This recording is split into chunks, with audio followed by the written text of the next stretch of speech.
ang problema nato ato lang itugyan diha sa atong Ginoo. Muna giingon diha nga pag-ampo sab kamo sa walay hunong. Oh, ang uban moingon sige nalati ampo na ni. Muna yung mga pilosopo. Kauban ra na sa kaon di kag manok kay na mahimbis tiil. Oh, mga pinilosopo ba.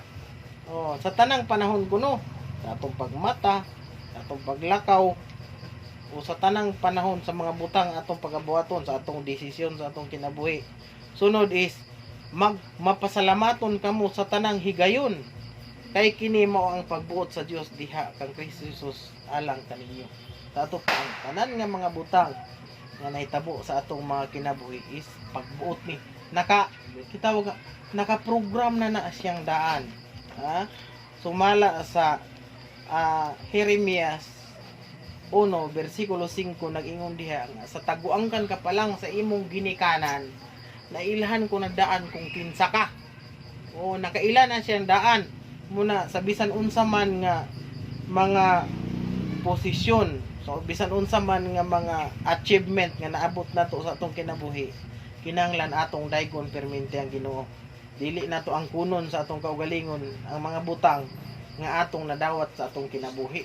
Oh, dili kay sa panahon nga gitawag nga na-achieve na nimo ang pinakataas nga ranking sa kinabuhi, dili na ka makaila sa imong igsuon, dili na ka makaila sa imong ginikanan, nganuman nitaas na ang garbo.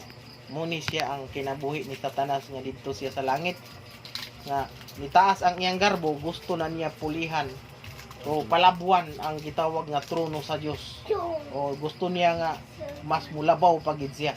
Muna nga ang atong kinabuhi sa bisan unsa man nga achievement o sa bisan unsa man nga nadawat, no? Sa bisan unsa man nga mga panalangin nga mobot sa atong kinabuhi, kinahanglan nga atong perminti hinumduman kini siya gasa gikan sa Dios. Muna atong buhing handom nga sa tibuok tuig sa 2024 ngay natunta nga ang Dios magapanalangin sa matag usa, ilabi na sa mga plano sa kinabuhi sa mga kabataan, si DJ, si Jit ug uban pa, si Langlang, si GR sa iyang mga plano nga hinaut-unta nga kini gitawag nga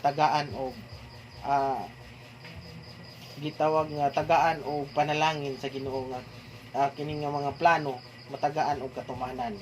Ora na siya. Muna kinahanglan sad nga kita naatay mga plano, kinahanglan sad nga ato pud siyang imbitaron sa tanang panahon sa atong kinabuhi. Kinahanglan pud ta kanang gitawag nga sakripisyo. O kinahanglan mo pakita pud ta sa atong gitawag nga counterpart. Kay kung di sad ta mo pakita sa atong counterpart, sige lang ta plano sa atong kinabuhi, dili man sad na siya may tabo. Kinahanglan og counterpart. Sample karon gusto ka mahimong somebody in future, kinahanglan nga gitawag nga mobuhat pud ka sa imong part. Dili ka mahimo nga diretso kag principal nga wala ka niagi pagka maestra. Dili ka diretso mahimong panday mason kung wa ka niagi helper. Kinahanglan nga step by step ang kinabuhi. Muna nga sa mga bata, tagas pa man mo og kanang gitawag nga kahigayunan na taas pa mo og panahon sa inyong